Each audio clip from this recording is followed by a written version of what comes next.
Hi, this is Paul Hayes with eXp Realty, and today I want to answer a question from Christine.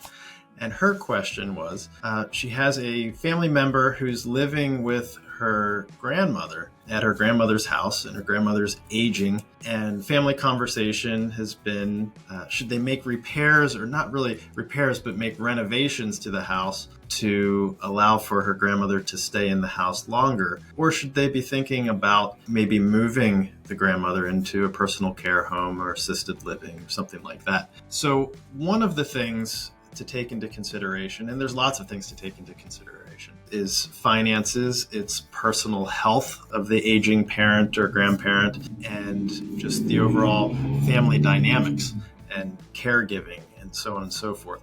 One of the things that we see so often is it's a fall, a physical fall, that is the tipping point from where somebody can live in their house comfortably and everything's going fine to where they need added services or medical care. So my recommendation, Christine, first and foremost, is if she's going to be staying and living at the house, if that's her desire, and it's important to take into account her desire and her choice of what she wants to do, is to make the house as user-friendly for her as possible. So a lot of these things are cosmetic, which would be flooring, replacing carpet with LVP flooring or some type of solid flooring to remove any of the trip hazards.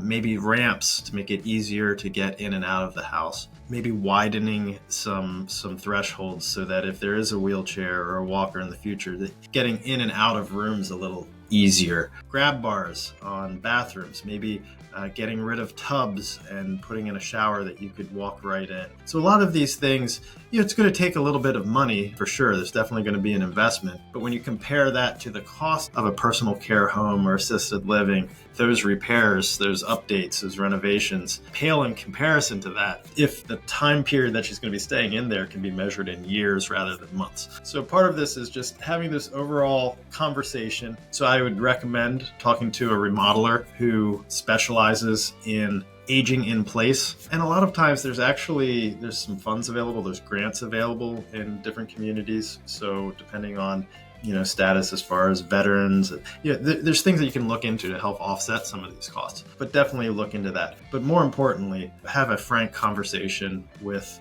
the aging parent or grandparent. Find out what her wishes are, and that ultimately is probably the most important thing that I would recommend. So my name is Paul Hayes. If you have a question about aging parents and grandparents, or if you are the aging parent or grandparent and want to have a question about how to communicate and talk with your family about these changes, these transitions, feel free to give me a call.